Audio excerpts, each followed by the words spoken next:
A soft wind blew outside and perhaps rain started, and if it did, it stopped shortly after. Stanley hoped that he would one day see weather.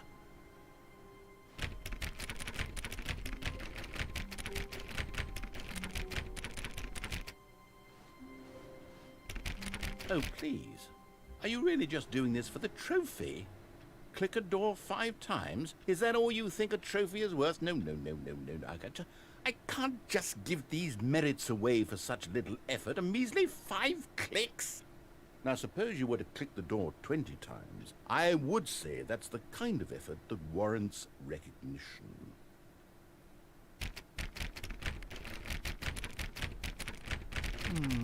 I have to say, I'm still not feeling the satisfaction of witnessing true effort for a noble cause. Perhaps 50 clicks will do it. Yes, almost certainly 50 clicks.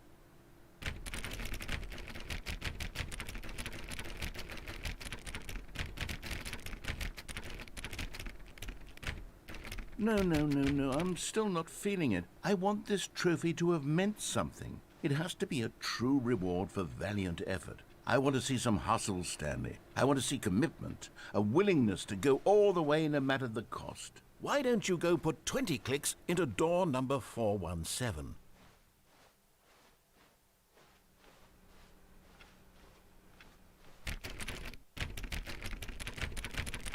Oh, great. Now, go click a few times on door 437.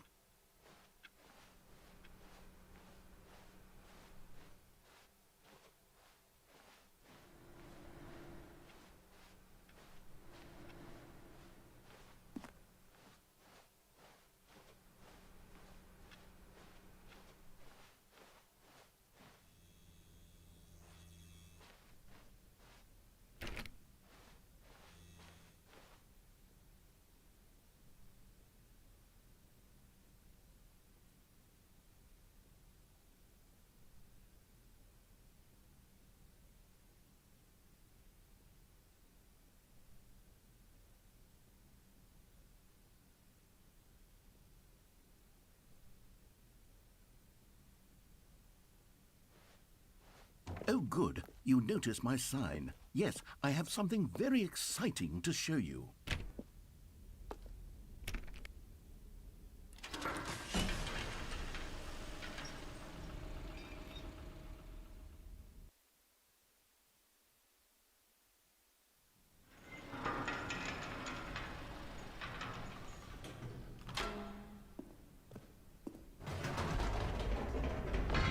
You see, Stanley, I've been reflecting on the Stanley Parable and about how roundly disappointing this ultra-deluxe version has turned out to be.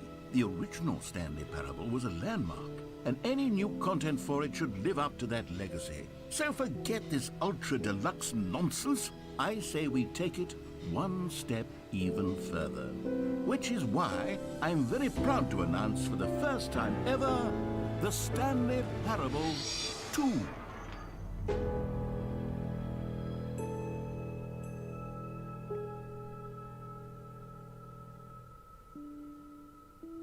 Yes, you see, isn't this far superior to a measly port with a few minor additions? Think of all the new territory we'll cover with a fully fledged sequel, an entirely new experience, built from the ground up. Why, there are so many possibilities. It could go in so many different directions. This is what fans have truly been asking for.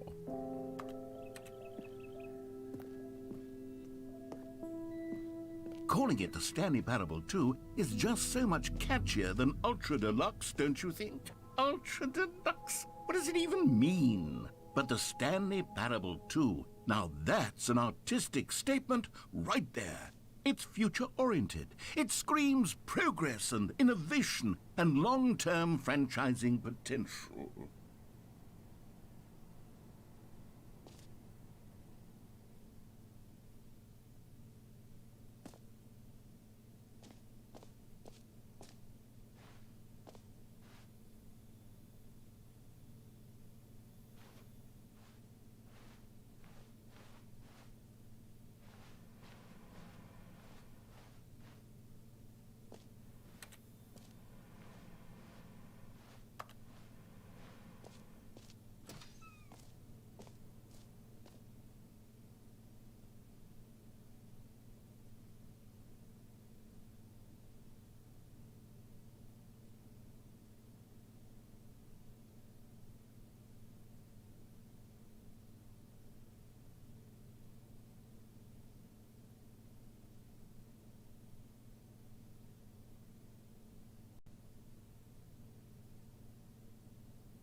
Now, to be clear, I haven't quite nailed down what exactly the Stanley Parable 2 is going to be, but let's take a look at some of the features I've been developing for it.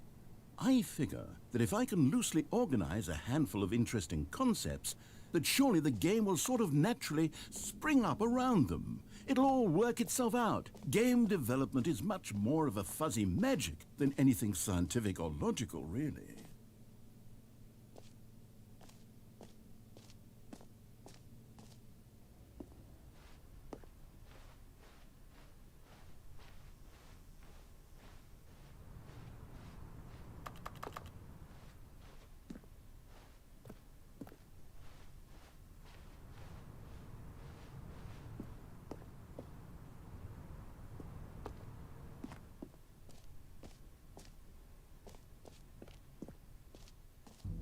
Here we are. Go on, try out some of the new features.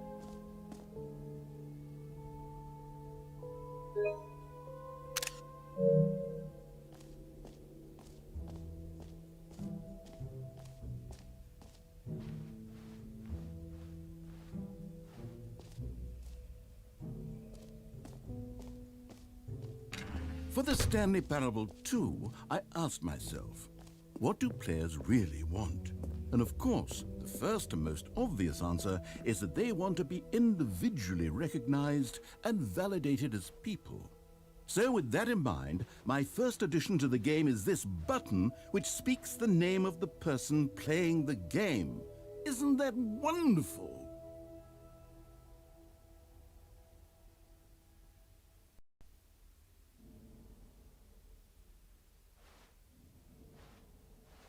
Jim.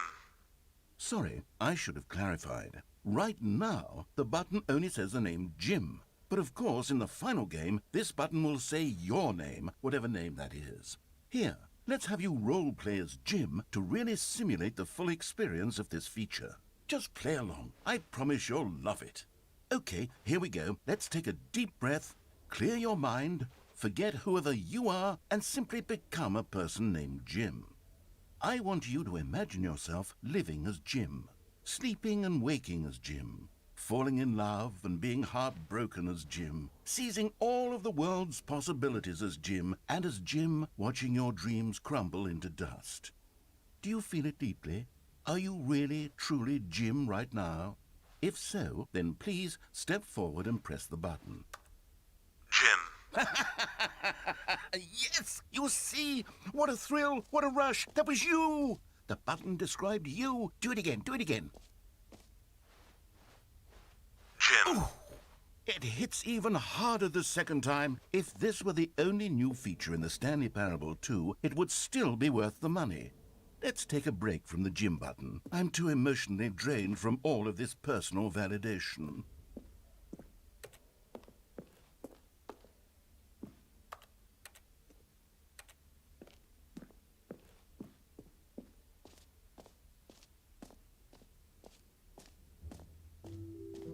I suppose I could allow only people named Jim to play the Stanley Parable 2. That would actually save me the work of finishing this feature.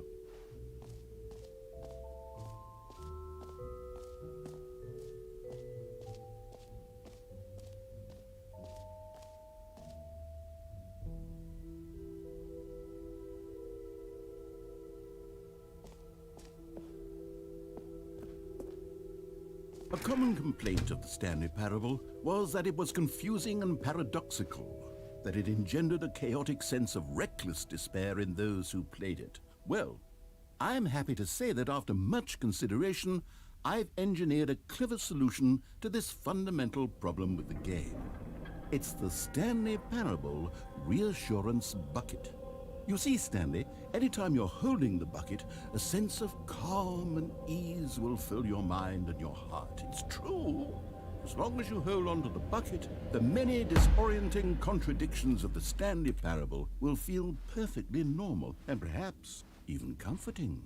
You may even come to long for the gentle embrace of jarring cognitive dissonance while the bucket is in your arms. And to be honest, it's a much more convenient solution for me than actually redesigning the game to be less uncomfortable. Can you imagine what a pain in the ass that would be? Yes, the bucket is the perfect solution. Come on, give it a try. Can you feel it? The glow of comfort, even in the face of crushing despair, must already be sweeping through your body. And in fact, can I say that I do believe the bucket lends you an air of charisma as well? I think that just holding it has made you the slightest bit more attractive as a person. The benefits of the bucket seem to go on, don't they?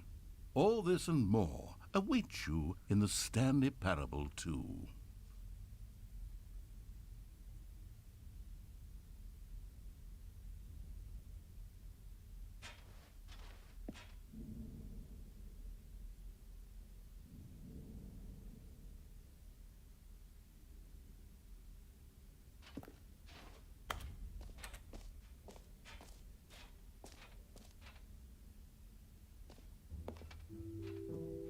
Does anyone give out awards for most enjoyable bucket in a video game? That really should be an... Okay, I'll be honest, I haven't yet decided on this one. I think that in the new version, the office could use a bit of decoration, like balloons. But I'm undecided on Get Well Someday and Happy 12th Birthday. Which would you go with? You know, sometimes when you solicit another person's opinion, it makes you realize that you knew which one you actually really wanted all along. Get Well Someday it is. Or actually, maybe I should have gone with... No, I've made my decision, we're moving on.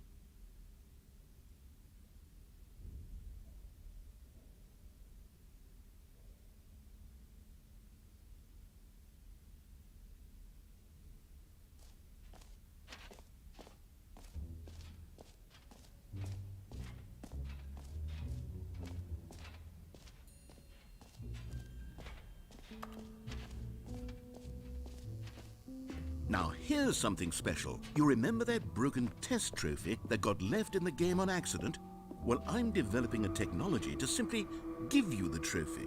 Yes. You see, you'll come to this lever, and when you pull it, the trophy will be given to you. It's as simple as that.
Okay, perhaps I should have clarified. This is technology that will exist. Right now, the trophy is still fully broken. I'm not a wizard, Stanley, but I guarantee it will be fixed in the sequel to at last satisfy the hordes of ravenous fans all over the world who have been uproariously demanding this feature. Gamers, we hear you, and I promise it will happen.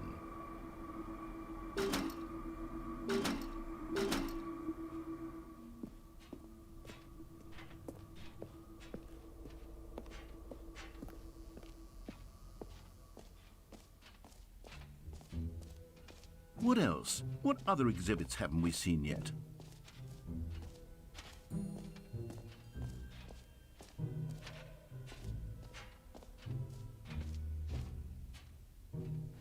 You know what, Stanley? I actually think the jump circle was a pretty good idea. I'd like to hang on to that for the sequel.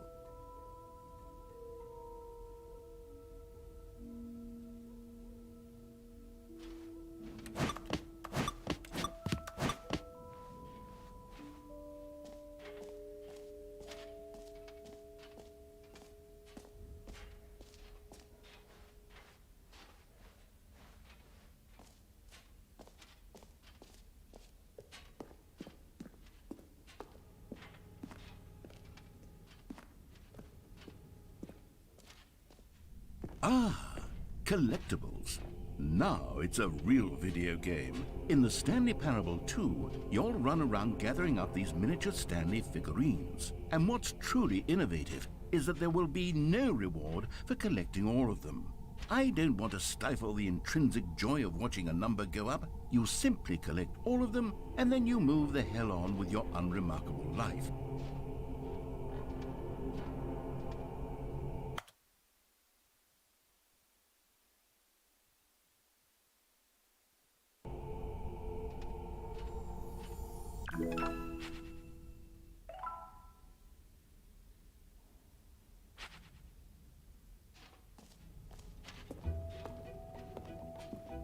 God, it really is the worst when you collect everything in a video game and then they give you a big fancy reward for it. Absolutely tragic.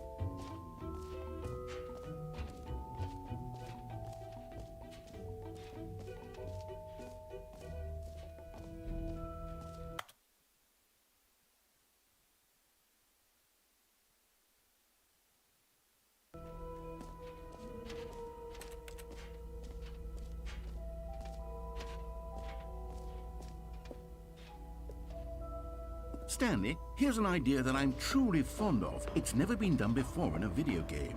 This is, in fact, a hole that you can fall down forever. That's right. Infinite falling. You can fall until the end of time, if you like. A stunning leap forward for video games as a medium.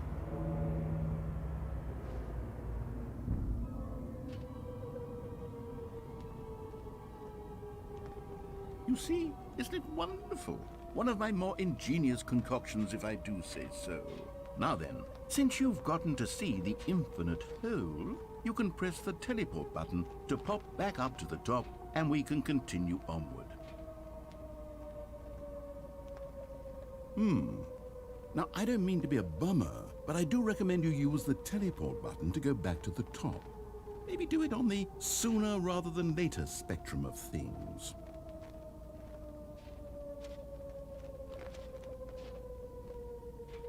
Okay, Stanley, I don't know quite how to say this tactfully, but it's possible that I slightly exaggerated the infinite nature of the hole. Is it a very, very deep hole? To be certain it is. It's an extremely deep hole. I don't want anyone to say that it isn't an astonishingly deep hole. It is. Is it infinite? Well, that sort of depends on your definition of infinity. From one perspective, the infinite is merely philosophical in nature. It's more of a... Okay, well, good for you. You found the bottom of the hole. You found me out, Stanley. I'm a liar and a cheat, and you're so clever. Look, I think the issue here is just that you're unusually fascinated by falling. What normal person actually wants to fall infinitely? I figured the hole was as deep as anyone would actually need. Don't you put this on me. Maybe you're the problem.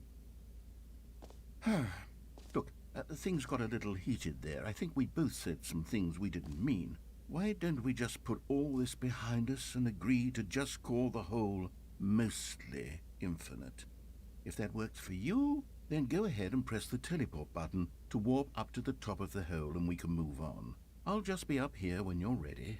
Great. Now, I'm very excited to show you even more of my ideas for the sequel.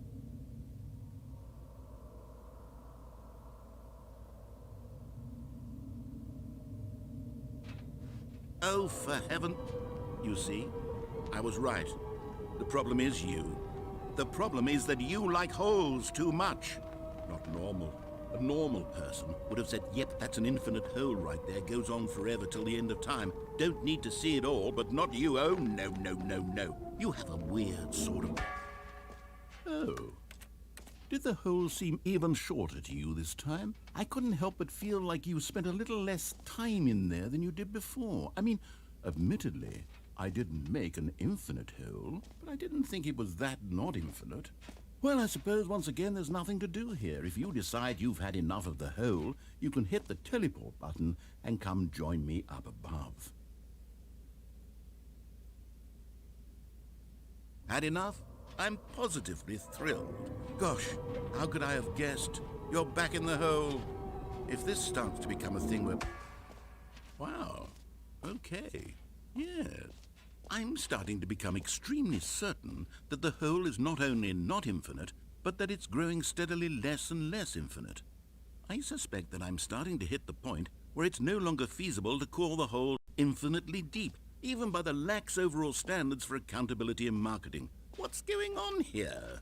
Stanley, I have no explanation for the uncertain nature of the hole's length. Here, let's try something. Let's pop back up to the top, and we'll see if it gets any shorter. Well, there it is. The shame of my lie has come to haunt me. Not only is the hole not infinite, but it's barely even a hole at this point. It's more of a concavity, or even a very aggressive divot.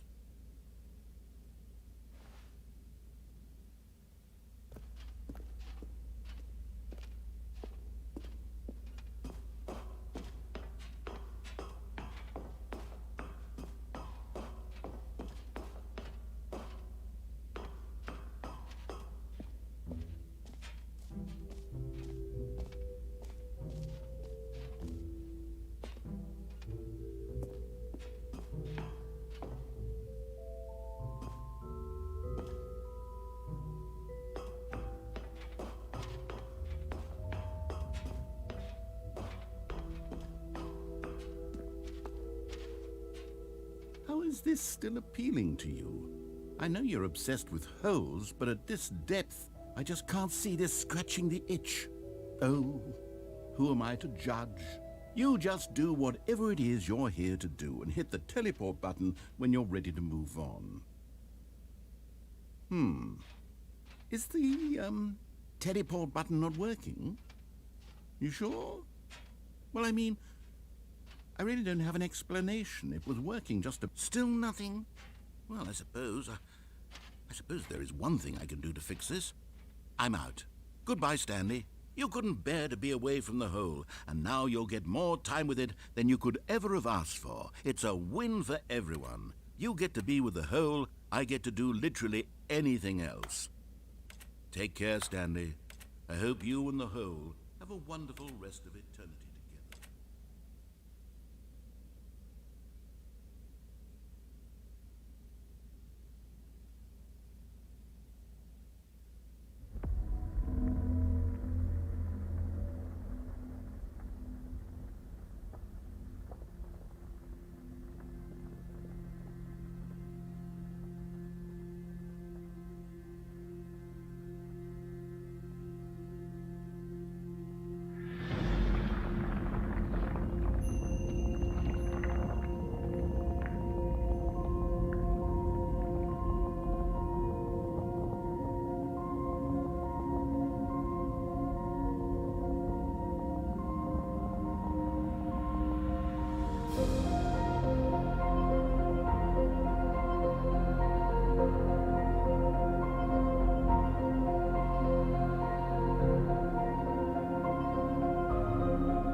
Stanley?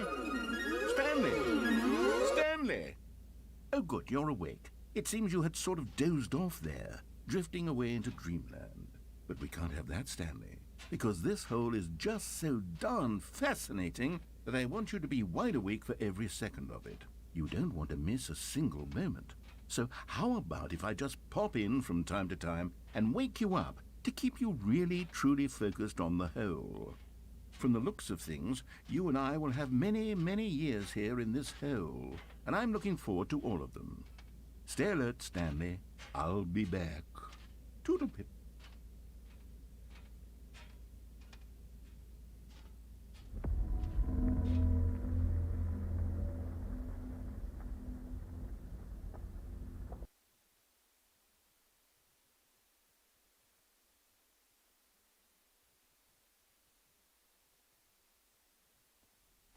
Here we are. Go on, try out some of the new features.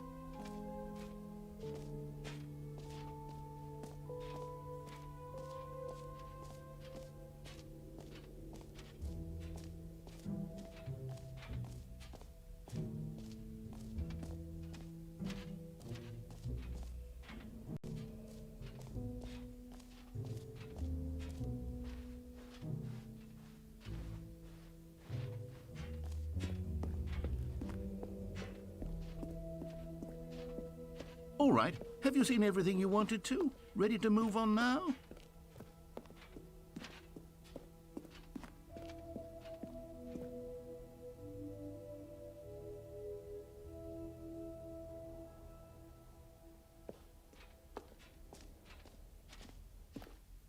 So, Stanley, what do you think?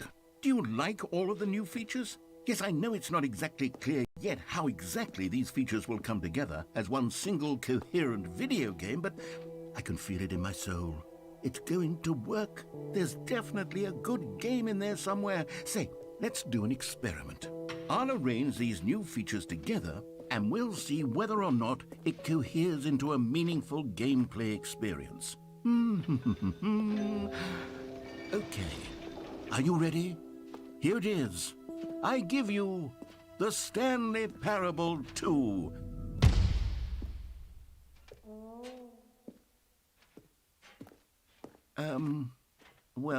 I mean, there's potential here, right? It's sort of... Okay, never mind. Hold on, let me do a different arrangement. Okay, yes, this is much better. I feel good about this. Here we go. Version 2. Who am I kidding, Stanley? This isn't a coherent video game at all. It's a lot of gags. And I do very much enjoy creating gags, but they don't add up to anything. I wanted more than anything to create a sequel that would capture all the magic of the first game. I wanted fans to love it. No matter how good these gags are, they won't stand on their own. They would need the structure and the gameplay of the original. Wait, maybe that's it. I can take the original Stanley Parable and simply, well, insert a few of my new features into it. Tastefully, of course. With respect. With care for the vision and integrity of the original game. Would it possibly work? I suppose it could. But it would need a really, really tremendous title screen. A title screen that says with bold and uncompromising conviction, "This is the Stanley Parable 2. Let me see if I can whip something up. All right, perfect. Go ahead. Take a look.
This is the story of a man named...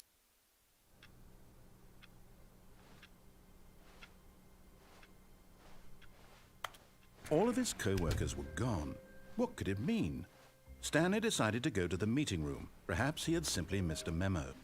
Stanley felt the bucket calling to him, begging him to pick it up. When Stanley came to a set of 2 open doors, he entered the door on his left.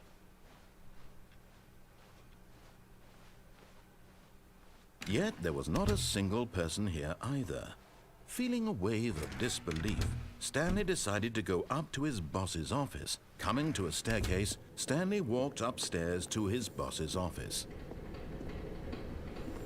You found one of them. One of the miniature Stanley figurines. Remember, no reward for collecting all of these, only the intrinsic pleasure of a job well done. You can't buy that sort of happiness, Stanley. God knows I've tried. So, I implore you to savor each and every moment you come across one of these beautiful figurines.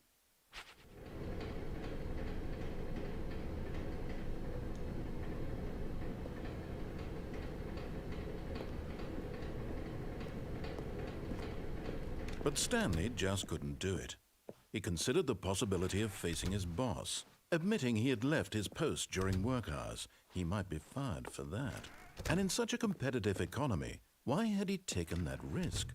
All because he believed everyone had vanished? His boss would think he was crazy. And then something occurred to Stanley. Maybe, he thought to himself, maybe I am crazy. All of my co-workers blinking mysteriously out of existence in a single moment for no reason at all? None of it made any logical sense. And as Stanley pondered this, he began to make other strange observations. For example, why couldn't he see his feet when he looked down? Why did doors close automatically behind him wherever he went? And for that matter, these rooms were starting to look pretty familiar. Were they simply repeating? No, Stanley said to himself, this is all too strange. This can't be real. And at last, he came to the conclusion that had been on the tip of his tongue. He just hadn't found the words for it. "I'm dreaming!" he yelled. "This is all a dream." Oh, what a relief Stanley felt to have finally found an answer, an explanation. His co-workers weren't actually gone. He wasn't going to lose his job. He wasn't crazy after all. And he thought to himself, I suppose I'll wake up soon. I'll have to go back to my boring real-life job pushing buttons. I may as well enjoy this while I'm still lucid. So, he imagined himself flying and began to gently float above the ground. Then he imagined himself soaring through space on a magical starfield, and it too appeared. It was so much fun, and Stanley marveled that he had still not woken up. How was he remaining so lucid? And then perhaps the strangest question of them all entered Stanley's head. One he was amazed he hadn't asked himself sooner. Why is there a voice in my head dictating everything that I'm doing and thinking? Now the voice was describing itself being considered by Stanley, who found it particularly strange. I'm dreaming about a voice describing me, thinking about how it's describing my thoughts, he thought.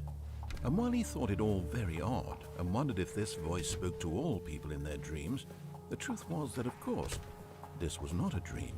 How could it be?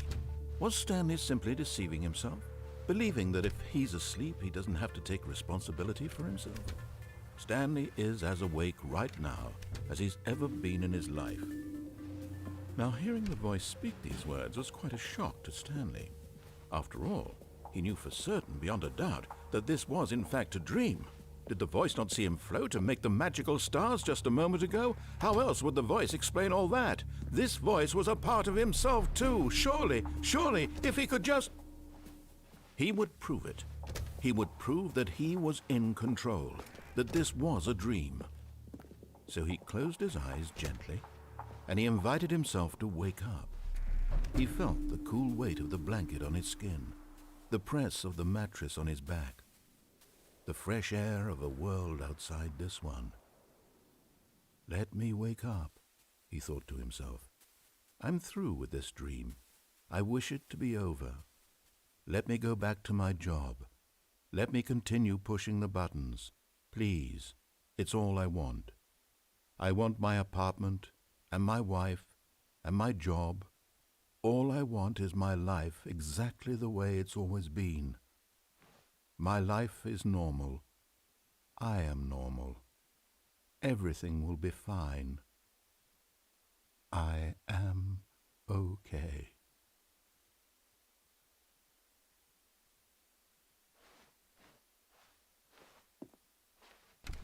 Stanley began screaming.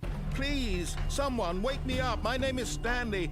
I have a boss. I have an office. I am real. Please, just someone tell me I am real. I must be real. I must be. Can anyone hear my voice? Who am I? Who am I? And everything went black.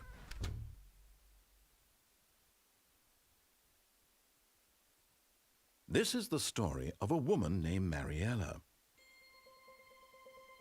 Mariella woke up on a day like any other. She arose, got dressed, gathered her belongings, and walked to her place of work. But on this particular day, her walk was interrupted by the body of a man who had stumbled through town talking and screaming to himself, and then collapsed dead on the sidewalk. And although she would soon turn to go call for an ambulance, for just a few brief moments she considered the strange man.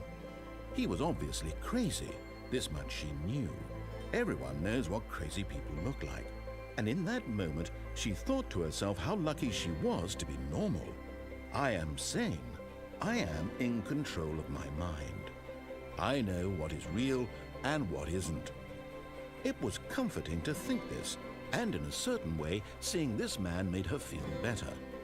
But then she remembered the meeting she had scheduled for that day, the very important people whose impressions of her would affect her career, and by extension, the rest of her life.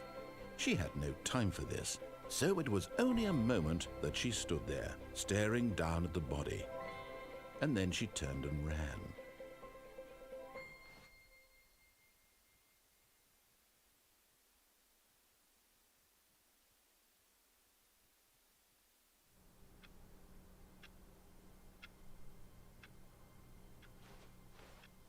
Stanley decided to go to the meeting room to check on his co-workers. He never functioned well by himself and constantly needed support and guidance from others. Maybe Stanley would never pick up the bucket. A lonely bucket, lonely. When Stanley came to a set of 2 open doors, this was not the correct way to the meeting room, and Stanley knew it perfectly well. Perhaps he wanted to stop by the employee lounge first, just to admire it. Standing now in this incredible room, Stanley for the first time understood true happiness. Then the feeling went away, and he felt sad again. Then it came back, and lingered for a minute or two.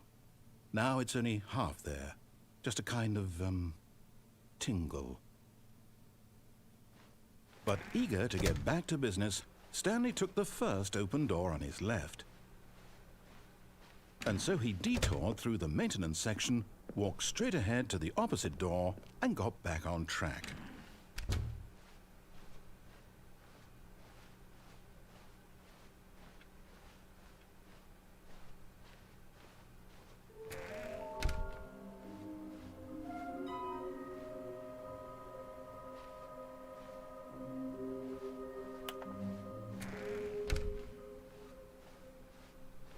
Coming to a staircase, Stanley walked upstairs to his boss's office.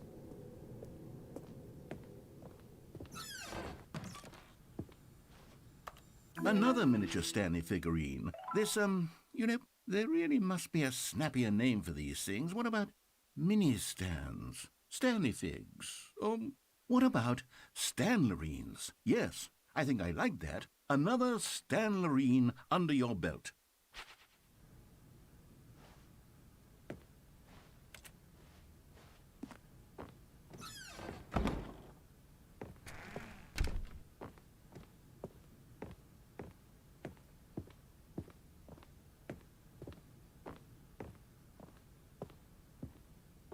Stepping into...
All of his co-workers were gone.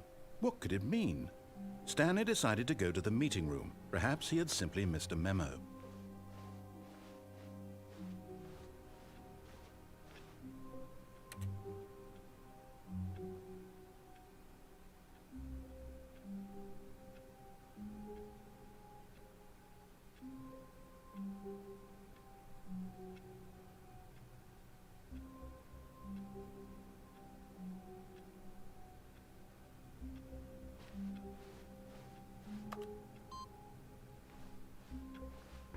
Stanley, pick up the bucket.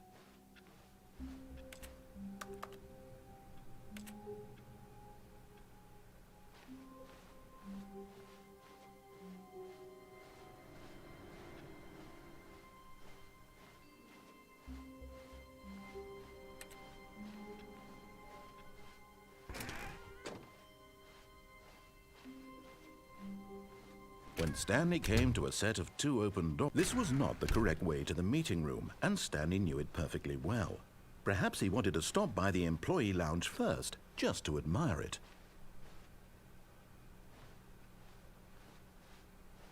Stanley felt lightheaded, butterflies in his stomach, giddy in a way he had never known before. Was it this? But eager to get back to business, Stanley took the first open door on his left. Stanley was so bad at following directions, it's incredible he wasn't fired years ago. Look, Stanley, I think perhaps we've... But in it...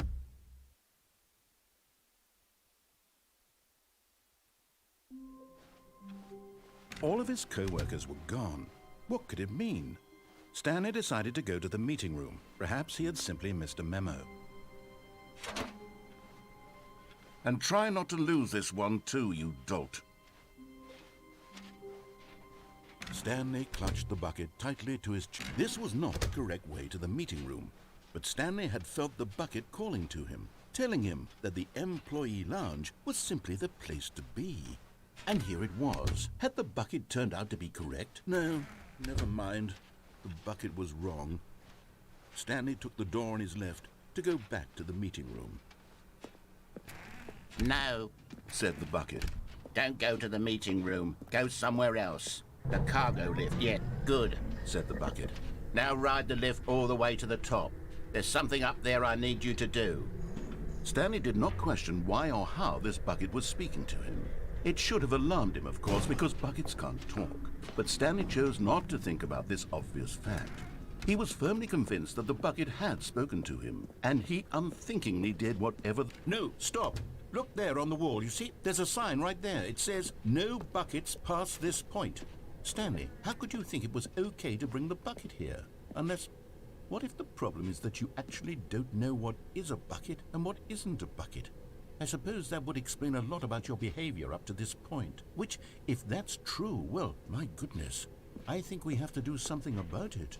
This misunderstanding could have dire consequences on the entire rest of the game if not addressed quickly and properly. So much of the impact of the story is dependent on your understanding of what is and isn't a bucket. Please, step in here for a moment.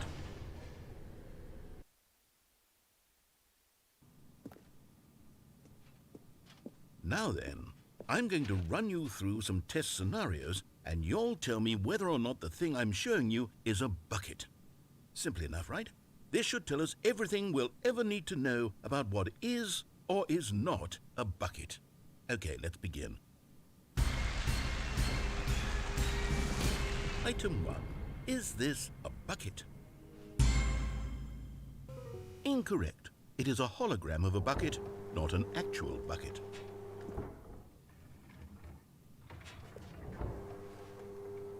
Item 2. Is this a bucket?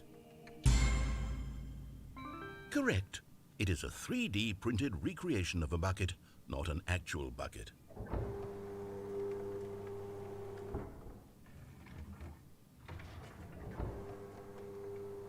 Item 3.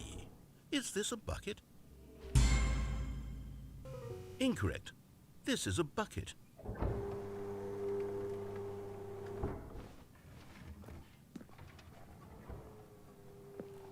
Item 4. Is this a bucket?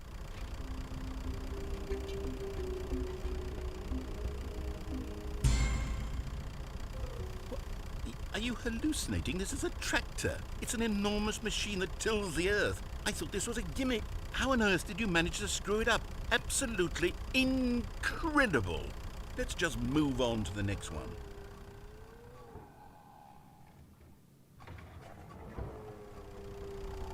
Is this a bucket?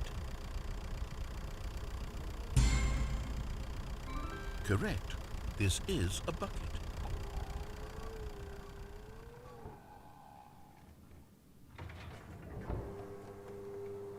Item 6.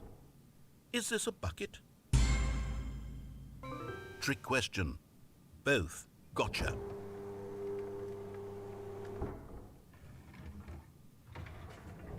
Item... Wait, hold on. I can't find the next one. Let me see. It should be around here somewhere.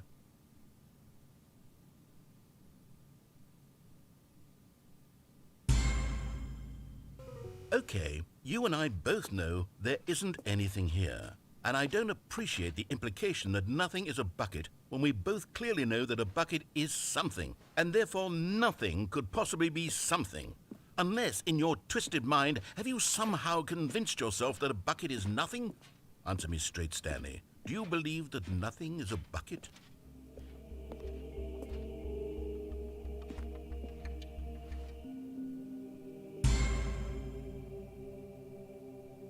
You know what? I'm too confused to even sort it out. I've lost all sense of perspective. What is a bucket? What isn't a bucket? Mere moments ago I could answer these questions with confidence. And yet now I'm somewhat adrift. Do any of us know what a bucket is? Am I a bucket? Stanley, I can't keep doing this. I'm losing myself, and myself was all I ever had to begin with. I'm afraid the bucket is threatening to tear our relationship apart. I can't have that. I'm sorry. But I'm going to erase all buckets from the game entirely. Okay, here we go.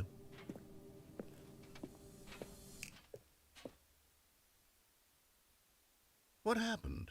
Is everything gone? Why did everything disappear? Wait, was everything a bucket? Every single thing in the game was a bucket. Oh my God, I had no idea. How could... except me.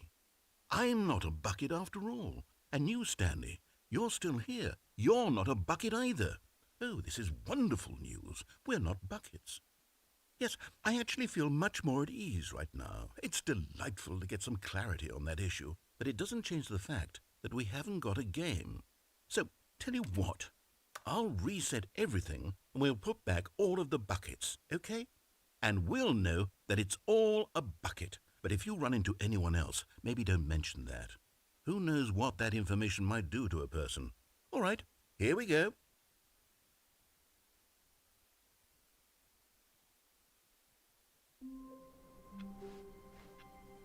All of his co-workers were gone. What could it mean? Stanley decided to go to the meeting room. Perhaps he had simply missed a memo. Stanley picked up the bucket.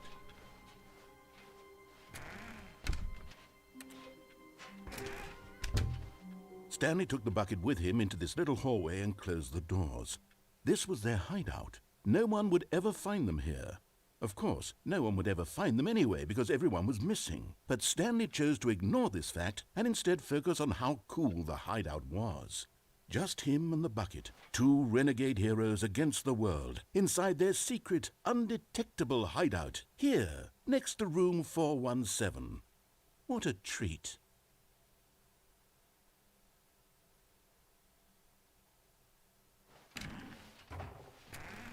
Ah, no, apparently not. Stanley clutched the bucket tightly to his chest and entered the door on his left.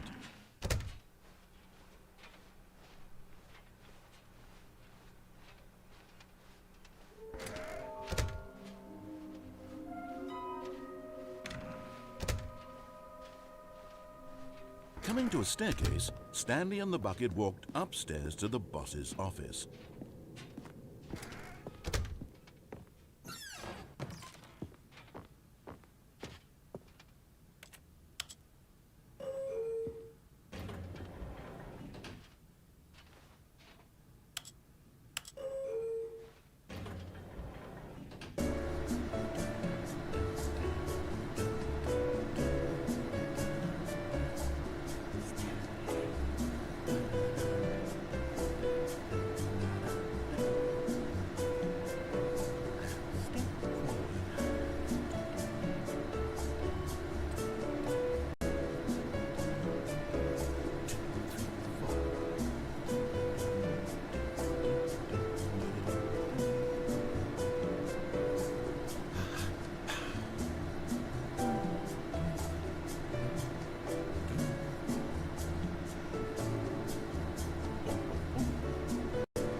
Stepping into his manager's office, Stanley was once again stunned to discover not an indication of any human life. Crushed by the weight of this revelation, Stanley may have broken down into an emotional dumpster fire if not for the soothing presence of the bucket. Even now, in his darkest of hours, did the bucket's warmth and guiding light pierce the dark clouds of confusion and chaos. It would be with him always. The bucket would, and he knew it. The two of them were inseparable. At this point, Stanley was so absorbed in the tender spiritual connection he shared with the bucket that he didn't notice the keypad behind the boss's desk. Nor in his bliss of simply being near the bucket did he have any notion that the PIN number for the keypad was 2845.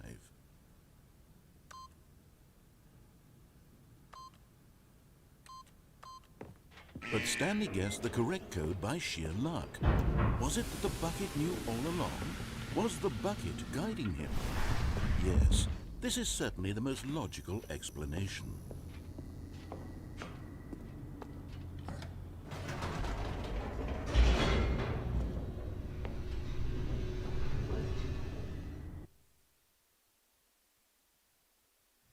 The elevator raced downward, plummeting towards an unknown fate. It would be all Stanley could do to keep himself together, if not for the bucket.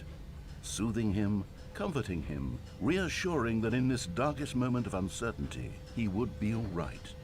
The bucket is here for you, Stanley. Everything will be fine.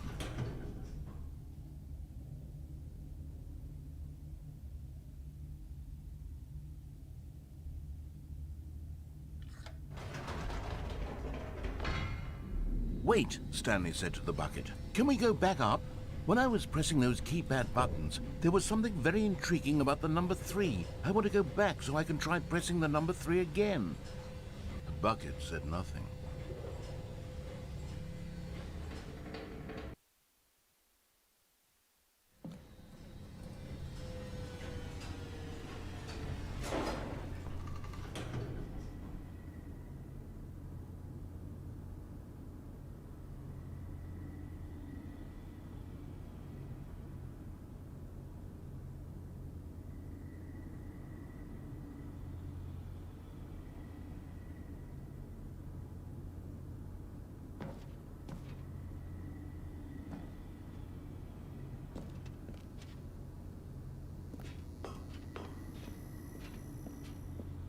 Here we are, said Stanley. Now I'm going to try out that number 3 button. He took the bucket over to the keypad and began absolutely slamming on the number 3 over and over and over. Wow, he said. The number 3 is such a special button. I'm having the time of my life. Stanley looked expectantly at the bucket, but the bucket remained silent.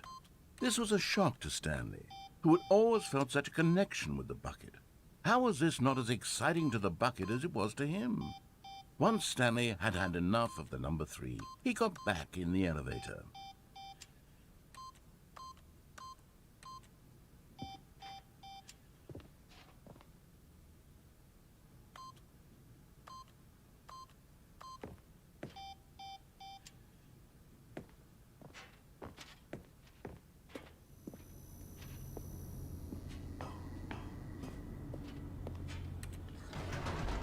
Perhaps the bucket had missed something. Perhaps it had not seen how much joy Stanley got from slamming the number 3 repeatedly.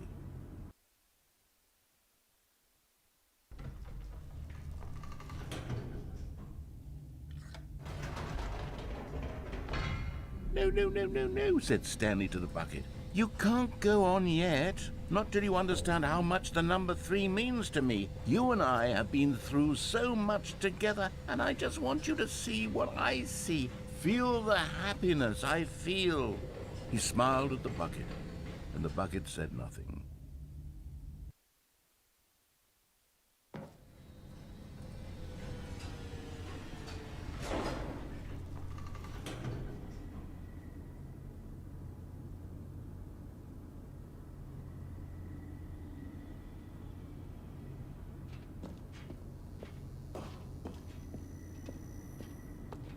Here we go, said Stanley. This time I'll really show you. He ran to the number 3 and began to wail on it like a musician on a beloved instrument, weaving a concerto of truth and passion. He wielded the number 3 like a fine artist would wield a paintbrush. He told stories through the number 3, stories of his dreams and hopes and fears, and the whole time he looked to his bucket for a reaction of some kind. Anything to let him know that the bucket appreciated what he was doing. The bucket conveyed absolutely nothing at all, only silence. Crushed by a wave of dejection, Stanley returned to the elevator.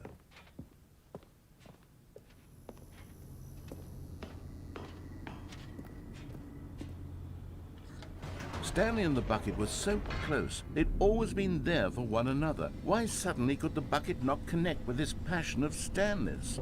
The question caused Stanley to ruminate the whole way down the elevator. He knew that there must be a way to get through to the bucket, to communicate fully with his dear friend. Surely there was a solution, mustn't there be?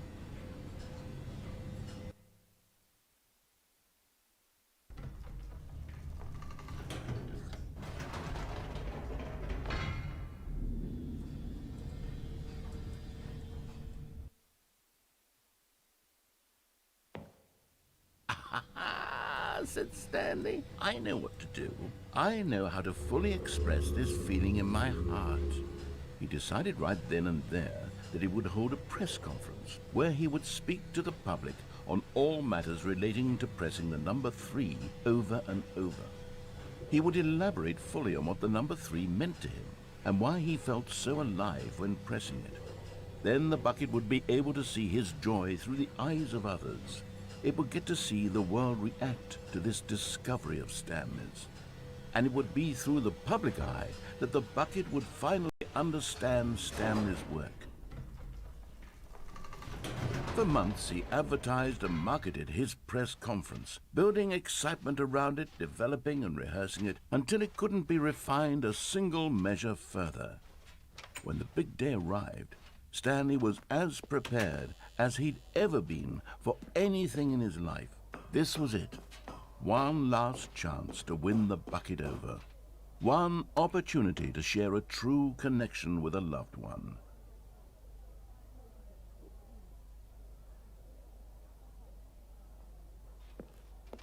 There was no one here.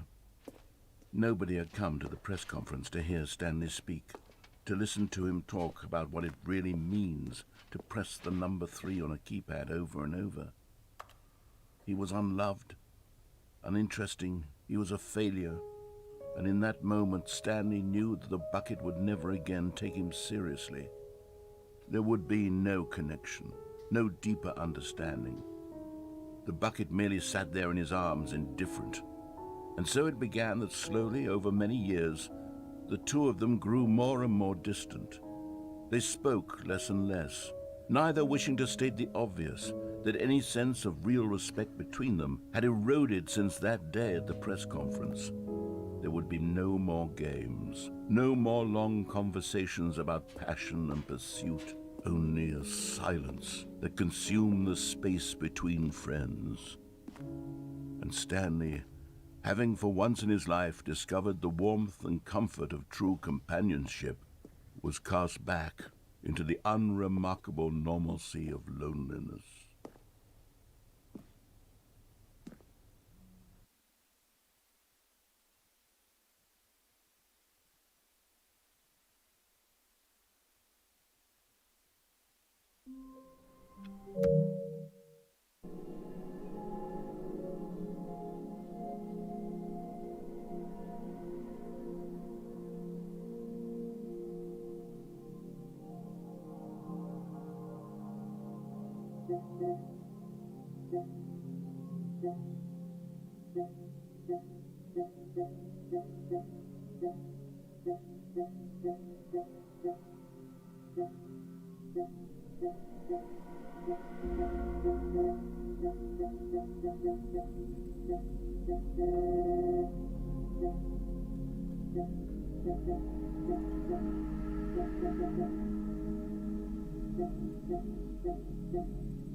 Oh!